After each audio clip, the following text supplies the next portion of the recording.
టోటల్గా ఈరోజు మన దగ్గర చూస్తే 8,744 కిలోమీటర్లు నేషనల్ హైవేస్ ఉన్నాయి.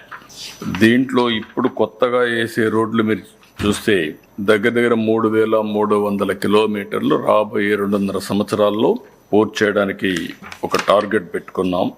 అవి కూడా చాలా స్పష్టంగా కొన్ని 6 లేన్, కొద్దిగా అన్ని 4 లేన్ ఎక్కువ ఉన్నాయి కానీ 6 లేన్ తక్కువ ఉన్నాయి. ఇప్పుడు అందుకనే వీలైనంత వరకు 6 లేన్ 8 లేన్ కూడా రావాల్సిన అవసరం ఉంది.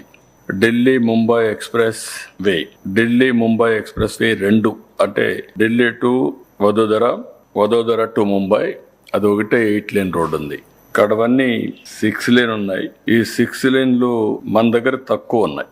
ఇప్పుడు ఇది వీలైనంత వరకు కలకత్తా నుంచి మనకు వచ్చే ఇచ్చాపురం నుంచి తడ వరకు వచ్చే ఈ రోడ్డు ఒకటి పాసిబిలిటీ ఉంది. ఈరోజు దాన్ని 1 by 1 చేసుకుంటూ వస్తున్నారు. ఇప్పుడే కొత్తగా ఇది శాంక్షన్ చేయడం జరిగింది. మన దగ్గర ఇంత మునుపు మీరు చూసినప్పుడు 6 లేన్ నరసన్నపేట టు రణస్థలం ఇది ఒకటి ఉంది.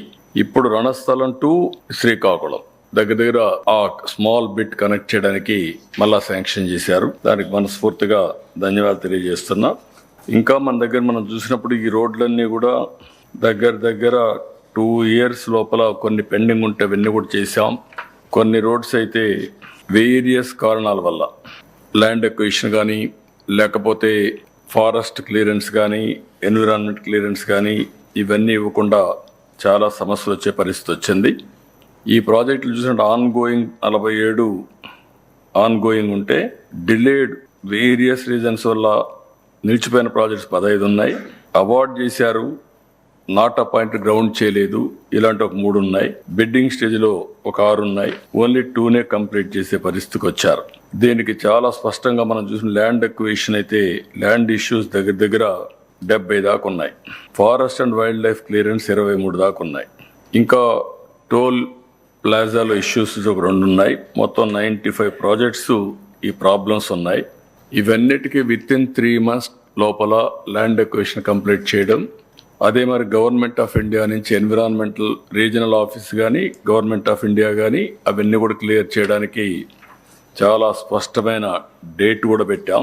ఇప్పుడు ఉదాహరణ బెంగళూరు కడప విజయవాడ ఎక్స్ప్రెస్ వే ఇంకా కొన్ని సమస్యలు ఉంటే 15 days లోపల ఎన్విరాన్మెంట్ క్లియర్ చేయమన్నాం. కడప చిన్న ఓరంపాడు ఇది 4 lane రేడ్, ఇది కూడా సేమ్ థింగ్, అది కూడా 15 days లో కంప్లీట్ చేయమన్నాం. ఇవి కాకుండా ఇంకొక పక్కన నేషనల్ హైవేస్ 42 ఇవి చిన్న డీటెయిల్స్ అన్నీ ఉంటే పాడేరు బైపాస్ కానీ దేవలాపల్లి టు మల్లపాలెం ఇవన్నీ కూడా చాలా నిలిచిపోయింటే అవన్నీ కూడా క్లియర్ చేస్తాం. ఈవెన్ బైరెడ్డిపల్లి టు కోట ఇప్పుడు latest express way from Bengaluru to Chennai అది కూడా పెండింగ్ ఉంటుంది, దాన్ని కూడా క్లియర్ చేయమన్నాం. అన్ని క్లియర్ చేసాం. ఈరోజు ఆఫీసర్స్ మీటింగ్లో నేను స్పష్టంగా చెప్పింది ఇవన్నింటికి నేను పిలిచినటువంటి ఈ మీటింగ్ ఈసారి central government officers national highways సంబంధించిన వాళ్ళు, రాష్ట్ర ప్రభుత్వ అధికారులు, రాష్ట్ర ప్రభుత్వానికి సంబంధించిన వాళ్ళు, కాంట్రాక్టర్స్ను కూడా పిలిచాం. వాళ్ళకు కూడా చాలా స్పష్టమైన ఆదేశాలు ఇచ్చాం. అటు కేంద్రం రాష్ట్రం మీకు సహకరిస్తాం, అనుకున్న టైం బౌండ్ ప్రోగ్రాం ప్రకారం మీరు పనులు పూర్తి చేయాలి. దగ్గర ఈసారి ఒక 17,000-18,000 కోట్ల రూపాయలు ఖర్చు పెట్టి పనులన్నీ పూర్తి చేస్తారు. ఈ 18,000 కోట్ల రూపాయలు కానీ ఈ సంవత్సరం పూర్తి చేస్తే నెక్స్ట్ టైం గ్యారప్ చేసి 40,000-50,000 కోట్ల రూపాయలు పనులు పూర్తి చేయాల్సిన అవసరం ఉంది. ఈ 1.5-2 yearsలో మ్యాక్సిమం 2.5 years. దీనికి ఇంకొక పక్కన 636 కిలోమీటర్లు గ్రీన్ ఫీల్డ్ రోడ్స్ కొన్ని ఉన్నాయి. అందులో కూడా outer ring road, Kuppam to Hosur, అదే మరిగా coastal highway from Moolapeta to Visakhapatnam, ఇంకొక పక్కన హైదరాబాద్ నుంచి మచిలీపట్నం కనెక్ట్ చేసేట్టుగా ఒక green field expressway parallel to Vijayawada to Hyderabad రోడ్డుకి దీన్ని. ఈ 4 రోడ్లు చూస్తే 636 కిలోమీటర్ల టోటల్ డిస్టెన్స్, 45,300 కిలోమీటర్ 45,000 కోట్ల రూపాయలు డబ్బులు పెట్టే పరిస్థితి వస్తుంది. దాన్ని కూడా డిస్కస్ చేశాం. అవి కూడా అంతా కూడా వేరియస్ స్టేజెస్లో ఉన్నాయి. ఔటర్ రింగ్ రోడ్ అయితే బీపీఆర్ తయారు చేస్తున్నారు. ఇంకో పక్క కుప్పం కూడా సేమ్ థింగ్. హైదరాబాద్ ఈ ఔటర్ రింగ్ రోడ్ 3 years అనుకున్నాం, కుప్పం హోసూర్ 2.5 years అనుకున్నాం. ఒక్క హైదరాబాద్ మాత్రం క్యాబినెట్కి పోవాలి, సెంట్రల్ క్యాబినెట్కి. అక్కడ ఇంకా క్లియరెన్స్ కాలేదు. ఇక్కడ 3 అయితే ప్రాసెస్లో ఉన్నాయి. ఇలాంటి వేరియస్ ప్రాజెక్ట్స్లో మీరు చూసినప్పుడు ఒక మేజర్ బ్రేక్ త్రూ వచ్చే పరిస్థితి వచ్చింది. ఇవి కానీ పూర్తయితే మన రోడ్లు కూడా పూర్తి చేస్తే ఆంధ్రప్రదేశ్లో కొన్ని అడ్వాంటేజెస్ ఉన్నాయి లాజిస్టిక్స్లో. ఒకటి సిరీస్ ఆఫ్ పోర్ట్స్. ఇప్పటికే ఒక 5-6 పోర్ట్లు ఉన్నాయి, ఇంకొక 3 పోర్ట్లు వస్తాయి. అమరావతి న్యూ క్యాపిటల్ వస్తుంది. అదే సమయంలో నేషనల్ హైవేస్ కూడా కనెక్టివిటీ, బెస్ట్ కనెక్టివిటీ వస్తుంది. ఇటు బెంగళూరు, హైదరాబాద్, చెన్నై, కలకత్తా ఇలాంటివి చాలా వరకు వచ్చే అవకాశం ఉంటుంది. ఇది కాకుండా ఇక్కడ మనం చూస్తే ఎక్కువ గ్రీన్ హైడ్రోజన్ హబ్గా తయారయ్యే అవకాశం ఉంది. దీనికి కూడా మళ్ళీ ఈ కనెక్టివిటీ అనేది చాలా ముఖ్యం, లాజిస్టిక్స్ చాలా ముఖ్యం. ఇంకొక పక్కన ఈ రాష్ట్రంలో అక్వాకల్చర్, హార్టికల్చర్ ఈ 2 కూడా ఎక్స్పోర్ట్కి చాలా అవకాశాలు ఉన్నాయి. అదే సమయంలో ఇప్పుడు రైల్వేస్ కూడా మీరు చూశారు. రైల్వేది కూడా ఒక 70,000 కోట్ల రూపాయలు worth projects are going on. పనులు జరిగేటి కానీ రైల్వే స్టేషన్, అదే మరి రైల్వే లైన్స్, 2 lanes ఏదైతే ఉందో దాన్ని డబల్ చేయడం, 4 lanes చేయడం, ఇలాంటి వేరియస్ ప్రాజెక్ట్స్ మనం చూస్తే ఇప్పుడు కొత్తగా వచ్చినట్టు అమరావతి కనెక్టివిటీ ఇవన్నీ ఉన్నాయి. ఇక్కడ రాష్ట్ర ప్రభుత్వం గడిచిన 5 సంవత్సరాలుగా ఆల్ ప్రాజెక్ట్స్ ఎక్కడ కూడా పనులు జరగకుండా నిలిచిపోయినాయి. లాజిస్టిక్స్ అనేది చాలా, ఏదైతే ఆంధ్రప్రదేశ్ రాష్ట్రానికి క్రూషియల్గా ఉండే కనెక్టివిటీ టోటల్గా మిస్ అయ్యే పరిస్థితి వచ్చింది. ఫోకస్ టోటల్గా అశ్రద్ధ పెట్టారు. ఇప్పుడిప్పుడు అన్ని ట్రాక్లో పెట్టాం. ఇప్పుడిప్పుడు స్పీడ్ పెంచడానికి కూడా ప్రయత్నం చేస్తున్నాం. ఇవన్నీ కూడా రాను ఇంకా ముందుకు పోయే పరిస్థితి వస్తుంది. అదే మరిగా నేను ఏదైతే చెప్పానో ఈజ్ ఆఫ్ డూయింగ్ బిజినెస్ అనేది స్పీడ్ ఆఫ్ డూయింగ్ బిజినెస్ కింద తీసుకొచ్చాం. ఆ స్పీడ్ ఆఫ్ డూయింగ్ బిజినెస్ ఇంకా బాగా ఎఫెక్టివ్గా ఉండాలంటే చాలా క్లియర్గా స్పీడ్ ఆఫ్ కన్స్ట్రక్షన్ కూడా జరగాలి.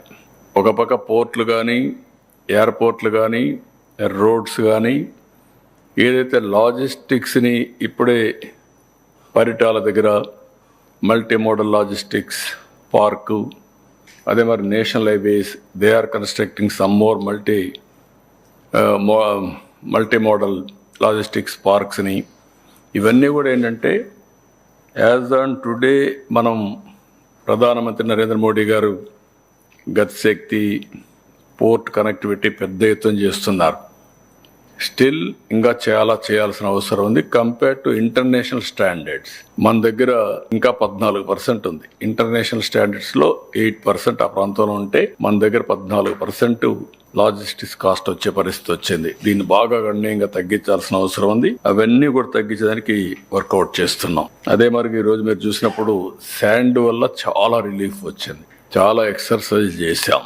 కామన్ మ్యాన్కి, కన్స్ట్రక్షన్ చేసే ప్రతి ఒక్కరికి ఇసుక అవైలబిలిటీలో పెట్టాలనేది ఈ ప్రభుత్వం యొక్క ముఖ్యమైన ఉద్దేశం.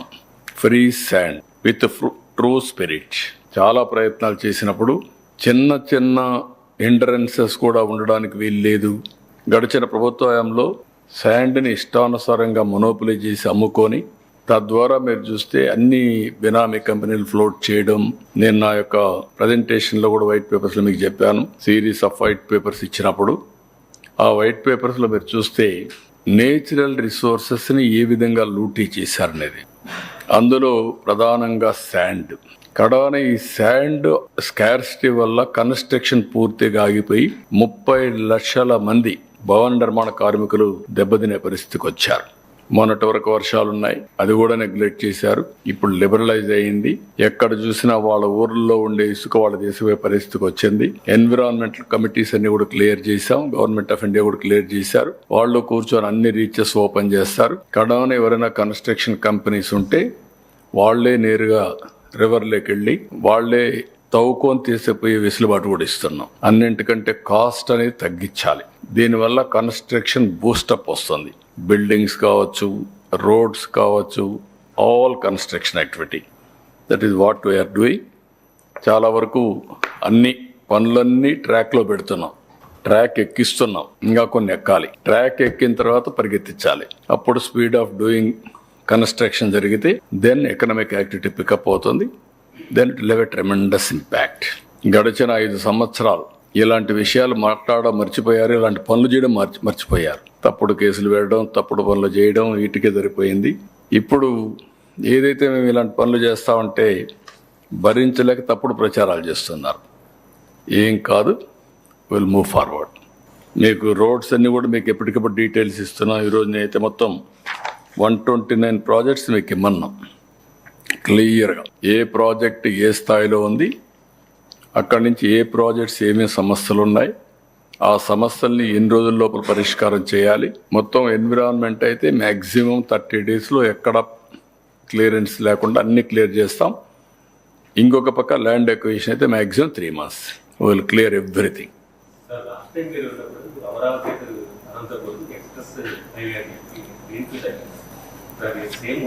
దాన్ని మార్చేశారు వీళ్ళు.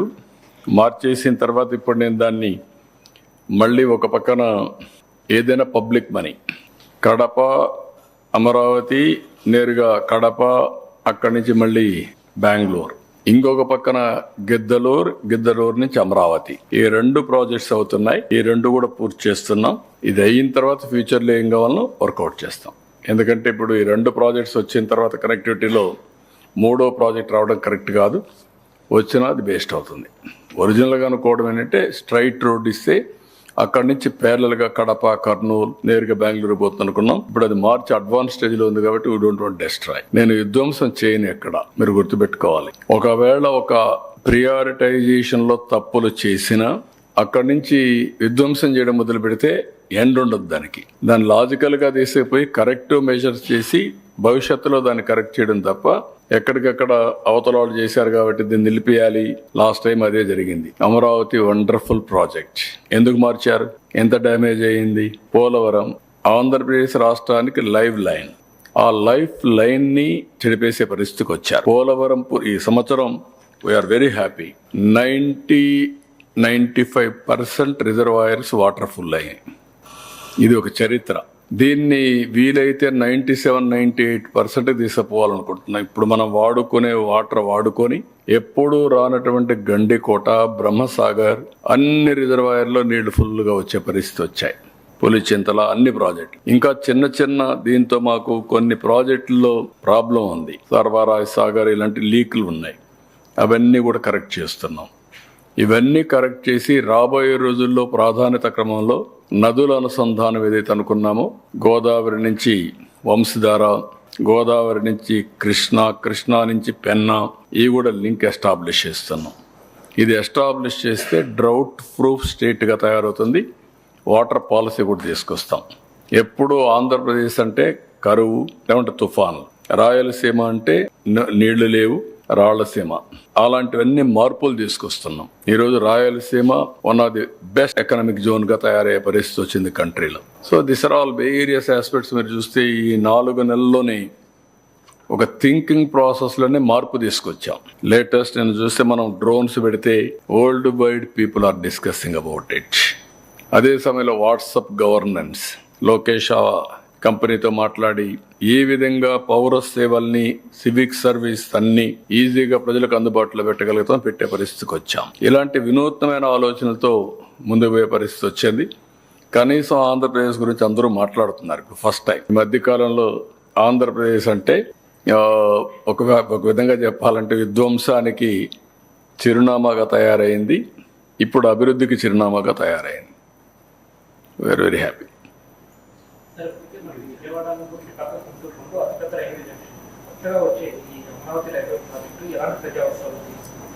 అంటే మనకేంటంటే ఒకే డైరెక్షన్లో పోతున్నాయి.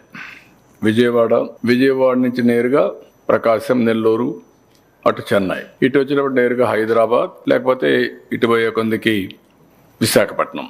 ఈరోజు అమరావతి ఒక లూప్లో ఉంది. ఇప్పుడు ఈ కనెక్టివిటీ 57 కిలోమీటర్ల వల్ల అమరావతి మెయిన్ లైన్లోకి వస్తుంది. రేపు రాబోయే రోజుల్లో ఇంకొక లైన్ కూడా వేసుకోవాల్సి వస్తుంది. ఇది చాలదు. ఇప్పుడు రాబోయే రోజుల్లో ఏదైతే ఇప్పుడుండే బ్రాడ్ గేజ్ డబులింగ్ చేస్తున్నారు. ఇప్పుడు 2 లైన్స్ ఉన్నాయి, ఇది 4 లేన్ చేస్తారు. 4 లేన్ చేసినప్పుడు అమరావతికి 2 లేన్ అయినా ఉండాలి. ఇది కూడా అల్టిమేట్గా ఆల్టర్నేటివ్గా, ఇప్పుడు మామూలుగా లైన్ ఒకటే ఉంది, 2 లైన్స్ ఉన్నాయి, 4 అవుతాయి. కానీ ఇది కూడా మనం చూస్తే డబుల్ అయితే ఆల్టర్నేటివ్ కనెక్టివిటీ వస్తుంది, అమరావతి కనెక్ట్ అవుతుంది. That is important. లేకపోతే విజయవాడ గుంటూరు కనెక్ట్ అయింది, New capital Amravati. Amravati is left over. That is the main issue now. City.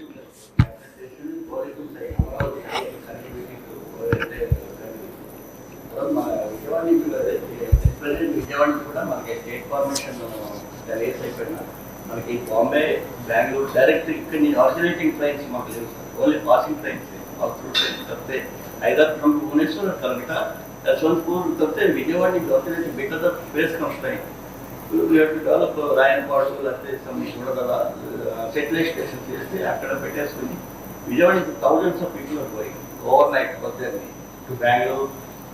Chennai connectivity we are having. Iraqi Express is there. Hyderabad Gatwan Express is there. But Bangalore there is no connectivity.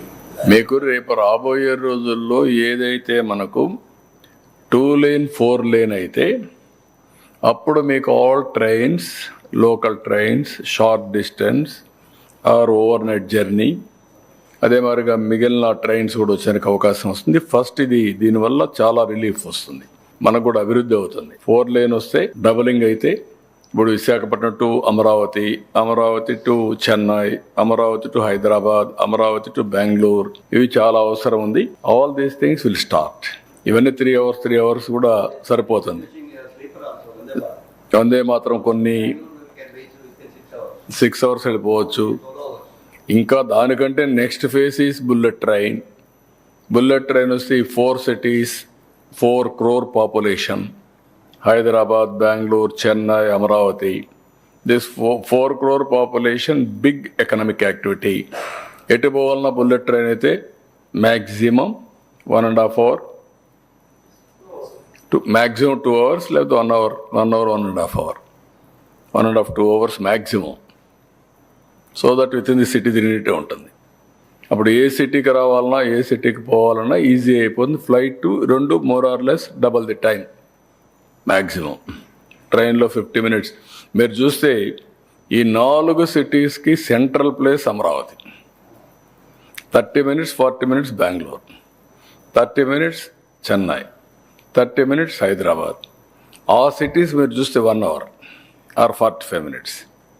That is the beauty of Amaravati now. It is central located among South Indian cities. Without leaving Amaravati, South India cannot be connected. ఇప్పుడు బెంగళూరు నుంచి చెన్నైకి పోవాలంటే Andhra Pradesh cross కావాలి ఎక్కడో ఇక్కడ. అదే మరి హైదరాబాద్ నుంచి చెన్నైకి పోవాలంటే ఆటోమేటిక్ కనెక్ట్ కావాలి. హైదరాబాద్ నుంచి బెంగళూరు పోవాలంటే ఆంధ్రప్రదేశ్కి ఎంటర్ కావాలి. అటు కర్నూలు, కడప, ఇటు ఎక్కడొచ్చా. So this is a very central located. We can make it a logistics hub. ఎవరైనా సరే తెలంగాణ నుంచి పోర్టుకు రావాలని ఇక్కడ రావాలి. అదే మరి బెంగళూరు నుంచి, కర్ణాటక నుంచి పోర్టు రావాలంటే ఆ సైడ్ ఉంటే తప్ప ఈ సైడ్ అంతా ఇటు రావాలి. Ballari, Bengaluru, all these things. Chennai కంటే కూడా ఇక్కడ పోర్ట్లు మనకు మోర్ యూస్ఫుల్ పోర్ట్స్, అంటే డీప్ వాటర్ పోర్ట్స్ మన దగ్గర ఉన్నాయి. This are all various advantages. ఇవన్నీ మనం మాట్లాడుకోవడం మానేసాం. ఆంధ్రప్రదేశ్ ప్రజానీకం 5 కోట్ల మంది ఎవ్రీడే చూస్తే చీకటి జీవోలు. నిన్న మీరు చూశారు జీవోలు, 5 ఏళ్ళు జీవోలని దాచిపెట్టారు. అలాంటి చీకటి పాలన నుంచి ఇప్పుడు మాట్లాడుతున్నారు. It is a fundamental responsibility. ఏదైనా ఒక ప్రభుత్వం గవర్నెన్స్ ఇచ్చేటప్పుడు ట్రాన్స్పరెన్సీ ఉండాలి. ట్రాన్స్పరెన్సీ ఉండడానికి బేసిక్ ప్రిన్సిపల్ మీరు చూస్తే జీవోలు. ఆ జీవోలు గెజెట్లో పబ్లిసైజ్ చేయడమే కాకుండా ఈ జీవోల్ని ఎప్పటికప్పుడు ఆన్లైన్లో పెట్టాలి. కోర్టులు చెప్పాయి.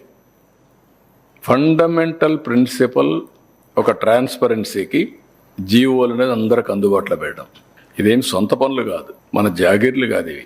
మనం చేసేది ప్రజాహితం కోసం పనిచేస్తున్నాం. It is the public governance. ఒక పబ్లిక్ పాలసీ కానీ పబ్లిక్ గవర్నెన్స్లో కానీ చాలా వరకు ట్రాన్స్పరెన్సీ ఉండాలి.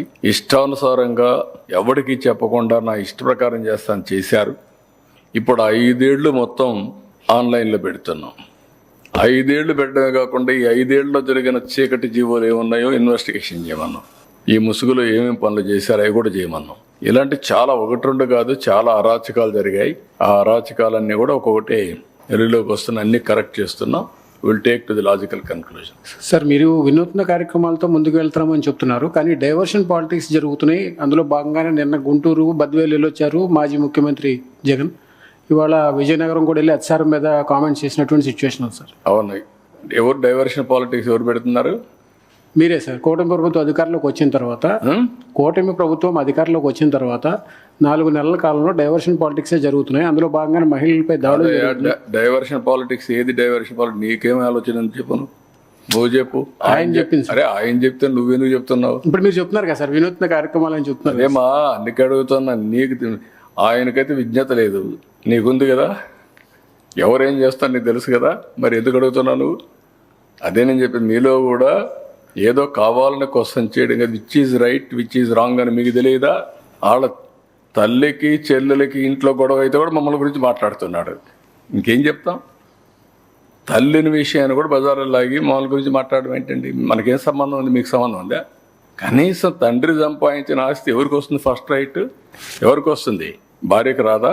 భార్య అలాంటి తల్లిని కూడా ఇది చేసి దానికి కూడా మనమే కారణం అంటే దీనికి డైవర్షన్ పాలిటిక్స్ ఎవరు? మేము చేస్తున్నాం డైవర్షన్ పాలిటిక్స్. అది అక్కడ పోయేదో ఒక 2 లక్షలు ఇస్తున్నాడు. ఏంటి ఆ 2 లక్షలు? నువ్వు ఉన్నప్పుడు ఉందా? ఎవరినో చనిపోతే డబ్బులు ఇచ్చారా? ఈ మరిగా ఇప్పుడు కొత్త వరవాడి ఏదో నేను ఇస్తున్నా, ఎక్కడి నుంచి వస్తుంది దీన్ని లక్షల రూపాయలు? నేను వ్యవసాయం చేసి సంపాదించాడా? 2004 ఎంత అయిన ఆదాయం? కాబట్టి ఇవన్నీ కూడా ఒక నీతివంతమైన పాలిటిక్స్ చేసినప్పుడు కొద్దిగా పద్ధతులు ఉంటాయి. ఏదో ఏం మాట్లాడినా ఇంకా నమ్మతారు ప్రజలుంటే అయిపోయినాయి, అది అయిపోయింది. అందుకే చెప్పి ఎస్కోబార్ అని. ఎస్కోబార్ ఏం చెప్పినా నమ్మతారు అనుకుంటే ఇంకా రోజులు అయిపోయినాయి. We are very clear, we are committed to our policies. మేము చెప్పినట్టన్నీ చేస్తున్నాం. మళ్ళీ రేపు 31వ తారీఖున సిలిండర్లు ఇస్తున్న దీపం నేనే పెట్టా. ఇప్పుడు కాదు, 97, 98లో ఫస్ట్ టైం దేశంలో సాధారణమైన మహిళలకి గ్యాస్ కనెక్షన్లు ఇవ్వాలని డిసైడ్ చేసిన తెలుగుదేశం ప్రభుత్వం ఆ రోజు. అవి ఈరోజు మళ్ళీ ఉచితంగా ఇచ్చే పరిస్థితికి వచ్చాం. 3 సిలిండర్లు. ఓసారి దీపం ఉచితం, దీపం పెట్టిన తెలుగుదేశం ఇప్పుడు ఉచితంగా వెలిగిస్తున్నాం. That is the difference. We are working సిస్టమేటిక్గా. ఈరోజు 5 ఏళ్లుగా ఒక్క ప్రాజెక్ట్ చెప్పండి. అమరావతికి డబ్బులు ఇస్తామంటే వద్దన్నారా లేదా మీరు? పోలవరం పూర్తి చేశారా మీరు? ఇప్పుడు రైలు ఎక్కిచ్చాం కదా, మళ్ళీ రీడూ చేస్తున్నాం కదా డయాఫామ్ వాల్. సిగ్గుంటే మళ్ళీ మాట్లాడతారు ఎవరైనా? ఇలాంటి వాళ్ళ రాజకీయాలు అవసరం మనకు? 460 కోట్ల రూపాయలతో పూర్తి చేసిన డయాఫామ్ వాల్ కాపాడకుండా విధ్వంసం చేస్తే 990 కోట్లతో మళ్ళీ ఆ పని ప్రారంభించాం. ఇప్పుడు దానికి 1.5 year. ఎవరు కారణం అండి? That is where democracy is paying price. ఇలాంటి వ్యక్తులకు ఓట్లేస్తే బాధ్యత లేకుండా. నేను కొట్టలేనా? ప్రజావేదిక కూల్చారు కదా, ఇప్పుడు నేను చేయలేను అలాంటి పనులు. అదే రెస్పాన్సిబిలిటీ. రాజకీయాల్లో వీళ్ళొచ్చి నిన్నొచ్చి ఇష్టానుసారంగా చేసి ఇంకా మాట్లాడడం, వీళ్ళ అర్హత ఉందా వీళ్ళకి రాజకీయాలు ఉండడానికి? అలాంటి పార్టీ చెప్పుకోవడానికి అర్హత ఉందా? ఇదేనా డెమోక్రసీ? అమరావతిని ఎడారిగా చేస్తారా మీరు? శ్మశానంగా మారుస్తారా మీరు? 55,000 ఎకరాల భూమి, దగ్గర 33,000 ఎకరాల భూమి ఒక్క పైసా తీసుకోకుండా రైతులు ఇస్తే వాళ్ళు ఇచ్చిన పాపానికి మీరేం చేశారండి? వాళ్ళ బాత్రూమ్ల పైన డ్రోన్స్ ఎగరేస్తారు, ఆడవాళ్ళ పైన, ఆడబిడ్డల పైన. ఎన్నేళ్ళు పోరాడారండి వాళ్ళు అమరావతిని కాపాడుకోవడానికి? తప్పుడు ప్రచారాలు చేసి, తప్పుడు ఆలోచనలు చేసి, పరదాలు కట్టుకొని ఇక్కడ తిరిగారు. ఇప్పుడు పరదాలు ఉన్నాయా అమరావతికి రావాలంటే? మీరందరూ అడుగుతున్నా, ఎప్పుడు అడిగావా నువ్వు? అక్కడ 5 ఏళ్ళు మాట్లాడే స్వేచ్ఛ ఉందా మీకు? That is beauty of democracy. డెమోక్రసీని మాకరీ చేశారు.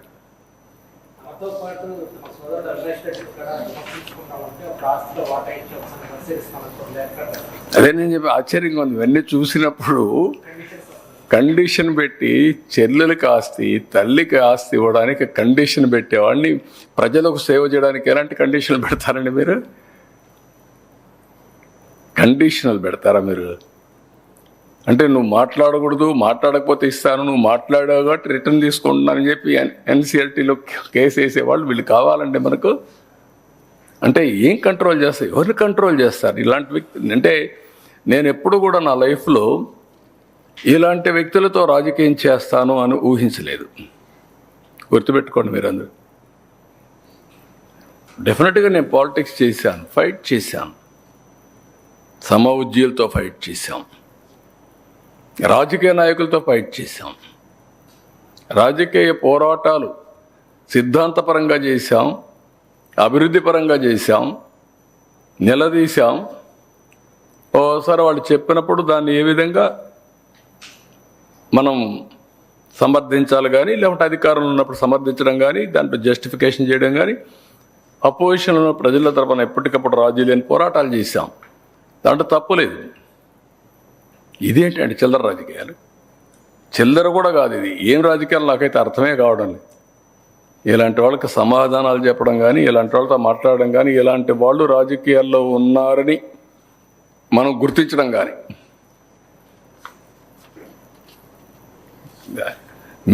మీకు సిగ్గు లేదు, సిగ్గు అనిపించదు కానీ నాకే సిగ్గు అనిపిస్తుంది ఇలాంటి వాళ్ళతో రాజకీయం చేయడం. వాళ్ళకి సమాధానం చెప్పడానికి కూడా చేసి పర్పస్ ఉండాలండి. కాబట్టి ఇంకా చాలా ఉన్నాయి. ఈ విషయాలు నేను మొన్న ఎన్నికల్లో చెప్పింది ఇవే చెప్పాం.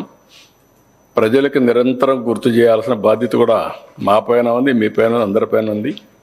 గుర్తు చేసుకుంటూనే మళ్ళీ ఎక్కడికక్కడ అభివృద్ధి చేసుకుంటూ ముందుకు పోవాలి. ఇప్పటికే మీరు డిఫరెన్స్ ముందుకి ఇప్పుడు కనపడి ఉంటుంది.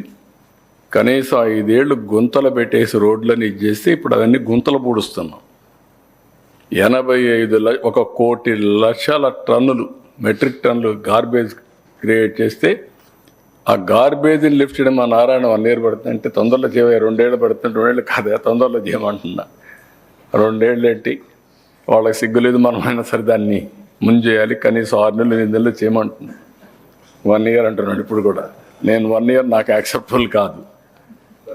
This are all problems. ఎవరన్నా ఉంటారా? 85 లక్షల మెట్రిక్ టన్నులు వారసత్వ గార్బేజ్, లెగసీ గార్బేజ్. ఏ దేశం అనేది ఒప్పుకుంటారా? ప్రజాస్వామ్య దేశం. నువ్వు క్వశ్చన్ అడిగావు, ఒప్పుకుంటారా? మీ ఇంట్లో చెత్త వేస్తే నువ్వు ఒప్పుకుంటావా? రాష్ట్రంలో చెత్త వేసిన వాళ్ళు ఏమన్నా అలా వదిలిపెట్టాలనా? మళ్ళీ చెత్త మీద పన్నేస్తే కట్టలేదని వాళ్ళ ఇంటి ముందర వాళ్ళ షాపుల్లో చెత్త వేసిన వాళ్ళు మళ్ళా తీసి అక్కడ చెత్త వేశారు.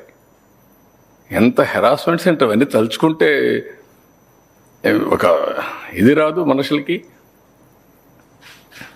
కాబట్టి మీరు కూడా గుర్తుపెట్టుకోవాలి, అలాంటి వాళ్ళు ఈ పార్టీ మాది అని చెప్పుకోవాలని వాళ్ళు సిగ్గుపడాలి, ఆ పార్టీలో ఉండేవాళ్ళు. నేను రాజకీయ పార్టీల గురించి మాట్లాడా. I have seen all political parties over a period of 45 years. నేను ఎప్పుడు చెప్తా అంటారు, కరెంటు లేని రోజుల నుంచి ఇంటి పైన కరెంటు తయారు చేసుకునే పరిస్థితికి వచ్చాం. ఒకప్పుడు కార్లు లేని పరిస్థితి నుంచి ఈరోజు డ్రైవర్లెస్ కార్లకు వచ్చే పరిస్థితికి వచ్చాం. We have travelled. మా ఊర్లో ఫోన్ లేకపోతే ఇప్పుడు డ్రోన్స్ ఎగరేసే పరిస్థితికి వచ్చాం ఇన్ఫర్మేషన్ కలెక్షన్కి. You have imagined I am a party to all these developments. నేను ఇలాంటి వాళ్ళకి ఆన్సర్ చేయాలి. టెలికమ్యూనికేషన్ సెక్టర్ నేను part, deregulation of telecommunication sector, IT part. ఒకప్పుడు మనవాడు హైదరాబాద్ నుంచి, ఆంధ్రప్రదేశ్ నుంచి బయట పోలేని పరిస్థితిలో ఈరోజు ప్రపంచంలో ఏ దేశంలో చూసినా వీడు ఉండి వాళ్ళకంటే ఎక్కువ సంపాదించే పరిస్థితికి వచ్చేసారు.